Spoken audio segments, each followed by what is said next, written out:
Hello children, today we'll be treating noun clause in our grammar class, and I hope you will listen carefully because this grammar we are teaching here is not just isolated, or it's not just restricted to grammar, just to knowing how to speak and the rest of it.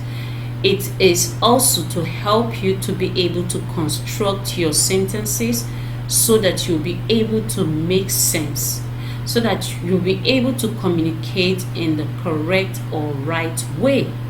So please, I'll need you to bring out your notes, take a note from every bit of the slide and also what you heard me saying. So please take a note because it will go a long way. There are things I will say that may not be contained in this slide. So it's not enough for you to just look at the slide and write, but also it's very crucial or important for you to listen and listen attentively. So let's move to our learning objectives. On our learning objectives, upon the conclusion of this class, you should be able to define noun clause, provide examples and function of noun clause, identify them in usage. Noun clause. A noun clause is a subordinate clause that functions as a noun in the sentence. Is a subordinate clause that functions as a noun in the sentence. Now, let's move back to what we did when we were in a classroom, when we had a physical contact before this pandemic. You remember I told you in class that noun clause is a subordinate clause, and a subordinate clause are clauses that depend on another clause to actually make sense. And the noun clause functions as a noun. Now you begin to wonder, we've done it in the class though, you begin to wonder, what are the functions of noun? Is it not to name? Yes, it is to name, but there are other functions of noun that we'll be exploiting here, and we've done it previously. So let's look at the next slide. Why do we need to study, or why do we need to learn noun clauses? Noun clause is used to name words when single words are not enough. You see, there are times you need to name a situation, and single words may not just fit into that environment. It may not just be enough for you to describe for you to name the situation you needed to name. So that is why grammarians came out with the concept of noun clause. Now, how do we identify this noun clause? Since it doesn't come in names of organizations or name of objects and what have you, these are simple. Identifying a noun clause is quite simple. Now, there are words to look out for when identifying a noun clause. They include how, whom, whatever, what, where, wherever, which, whichever, that, and why. There are still more, but let's work with this. Now, another way again is a noun clause provides an answer to the question, what? A noun clause provides an answer to the question, what? So let's see. Examples of noun clause. Let's see them in sentence so that we'll get used to them and know what we're talking about. Whoever thought of this plan is wise. Whoever thought of this plan is wise. Now you're trying to name a situation. Now you have to use words. So, judging from what we saw in the markers of a noun clause, whoever is also a marker for us to identify our noun clause. Now, if you put out the question, what is wise? It will give you the noun clause, which is whoever thought of this plan. So, need I remind you, noun clauses do have subject and verb. They do have what? Subject and verb. And as such, they function as they appear in the sentence. So, whoever thought of this plan is wise. And the other one is the focus is how to get them paid. The focus is how to get them paid. And a third one is whatever you think, please do. Whatever you think, please do. The other one is Lily will drink whatever you offer her. Lily will drink whatever you offer her. Jackson does however he pleases. Jackson does however he pleases. Now, if it's in the Nigerian context, we say, Jackson does anyhow. You see, but in grammar, you say Jackson does however he pleases. Now, using anyhow is because you don't have a single word to describe his attitude, because a lot of factors may have prompted you to say what you said, so you just don't know how to describe it. So you just, in terms of Nigerian English here, you just use anyhow. But the grammar, the right way to communicate in such situation is for you to use however he pleases. So however he pleases is a noun clause. So remember, when you use that word, he does anyhow, you should know that the right way to use in international world or in outside the world is however he pleases. So please take note of that. Then we have the last one, that he offered to help us is amazing. That he offered to help us is amazing. So all these underlined in colorful in colors or in colorful ink, or yes, are noun clauses. Whoever thought of this plan is a noun clause. How to get them paid is a noun clause. Whatever you think is a noun clause. Whatever you offer her is a noun clause. However he pleases is a noun clause. That he offered to help us is also a noun clause. So you see those markers I said earlier. We have whoever, how, whatever, however, that. These are the markers. So you see, when I mentioned the markers, I told you there are still more, which space may not permit me to add, but I have succeeded in using some of them in the sentence so that you'll be able to know much of them and be able to identify them when you see them. Now the function. We have the subject of the verb, just the way we have in our usual single word noun. The noun usually forms the subject aspect and the object aspect of the sentence. Now, looking at this sentence, let's see, what is the object function in a sentence? What does the object do in a sentence? Now, the object is the doer of the action, and the subject is the receiver of the action. So let's see here, and in English we're taught that sometimes or most times the object of the sentence comes at the initial or the beginning of the sentence.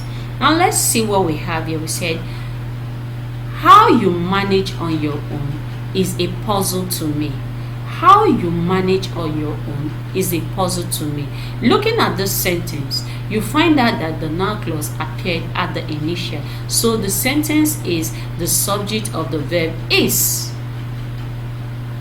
The sentence is what? The subject of the verb is. What is a puzzle to you? How you manage on your own.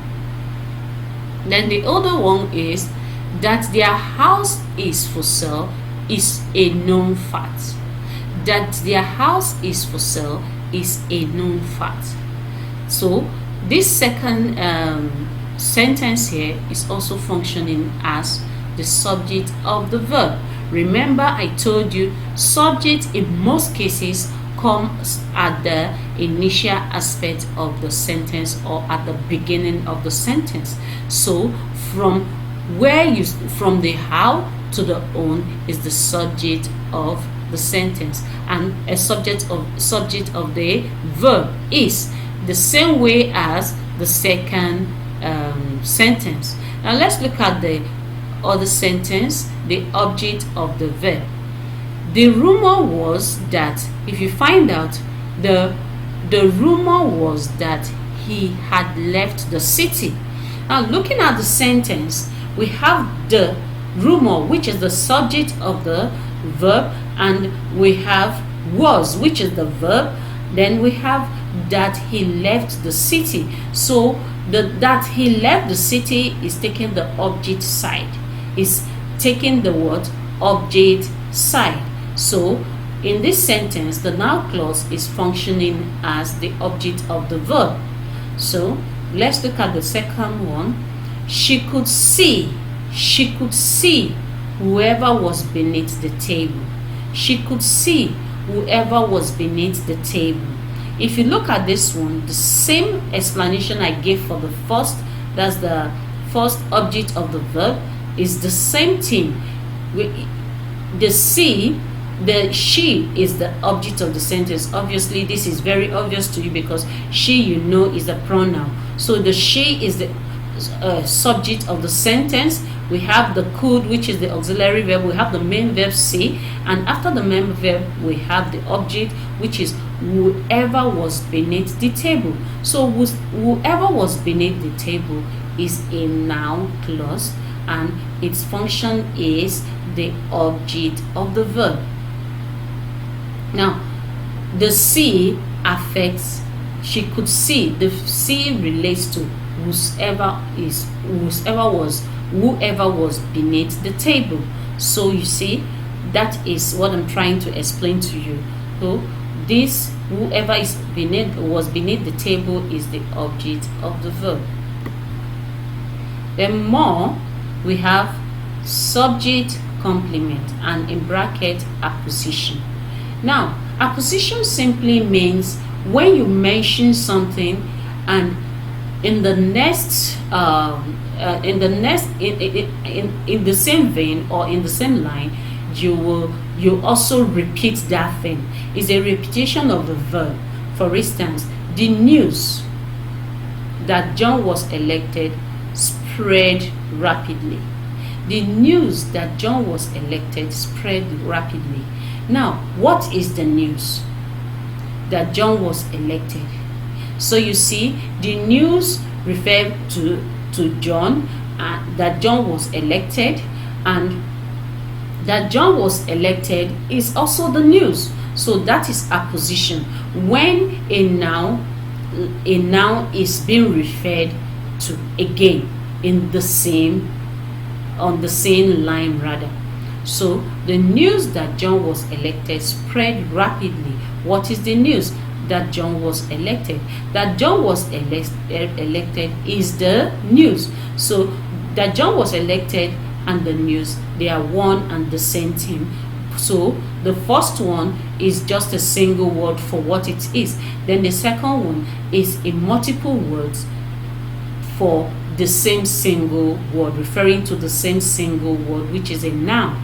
Then the second one is the challenge that we cannot find a better person is worrisome. The challenge that we cannot find a better person is worrisome. What is the challenge? That we cannot find a better person is worrisome. Or that we cannot find a better person, that is the challenge. Please pardon me on this. You see? So you see that the challenge refers to that we cannot find a better person. So that we cannot find a better person still refers to the challenge. So that is apposition in English language. Then we have object of the preposition. Now, what is preposition? Some of us we might have forgotten what preposition is. Prepositions are simply words that show direction. They connect the noun with other words in the sentence. Now let's see. And examples of preposition, we have to, under, at, in, beneath, and the rest of them, about, and the rest of them. So let's look at the sentence and see how this serves as object of the preposition. Give the message to whomever is there. Give the message to whomever is there. You see, to. Now, how do you know that a noun clause is a subject of the preposition? Usually the preposition comes before the noun clause. The preposition is usually the last thing before the noun clause. So you see, even in the subject case, subject of the verb, you find out that the verb came immediately after the noun, immediately before the noun clause. So that is how it works.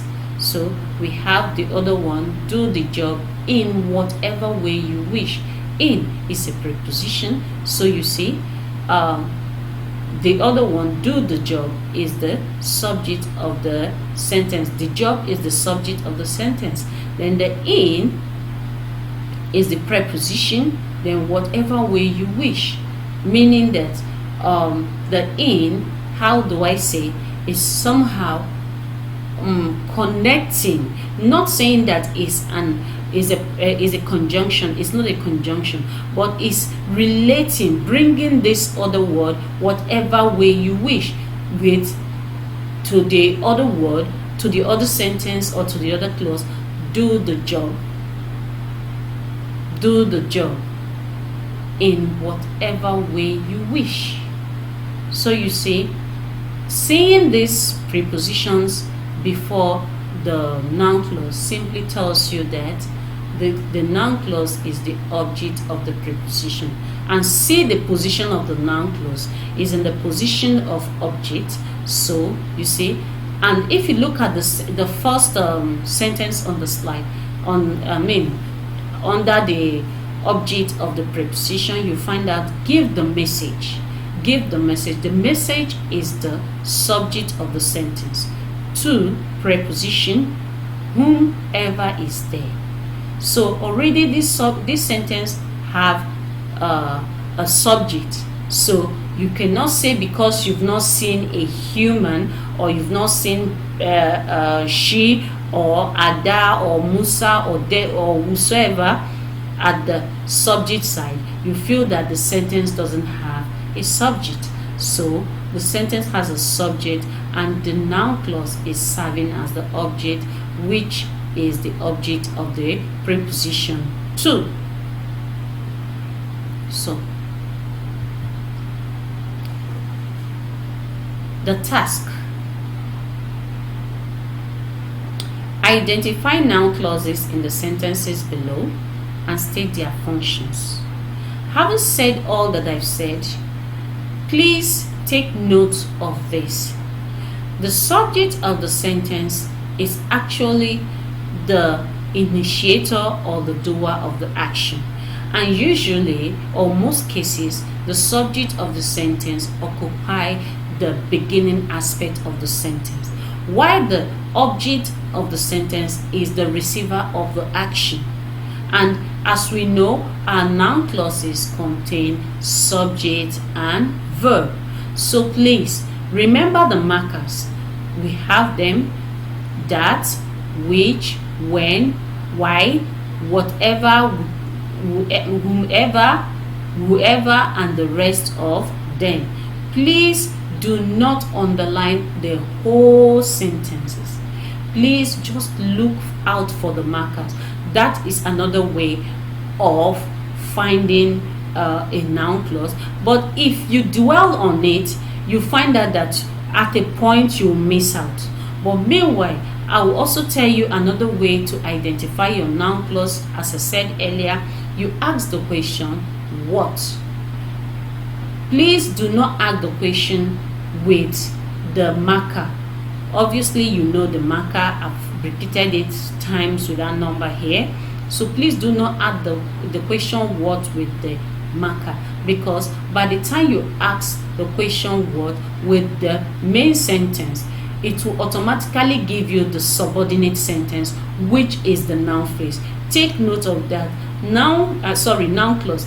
Take note of that. Noun clauses are subordinate clauses, so they are dependent clauses.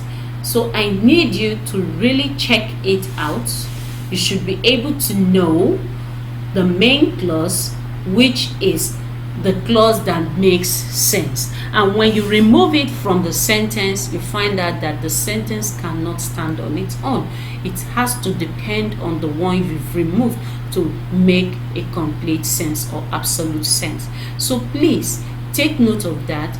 Ask your question with the main clause, then the answer will be the subordinate clause. Try it and you will see. Now, looking at what I've given to you, I'll simply read it out to you. She didn't realize that the manager had seen her. She didn't realize that the manager had seen her. Then the other one is, we do not agree to what he said. We do not agree to what he said. Then another one, where we could find an apartment was my problem. Where we could find an apartment was my problem. What the pupils proposed was not practical. What the pupils proposed was not practical. Then the last one, they thought that the water was shallow. They thought that the water was shallow. So please, I'm still begging you and prompting you and urging you to look at the slide again. Take notes. By the time you take notes, you find out that most of the things that I have passed on the slide, I kept on repeating them. And when I repeat them, I repeat for emphasis. Emphasis meaning that I want you to hold those things to mind and work with them at a later time. So, be good, enjoy yourself, and study hard. Thank you.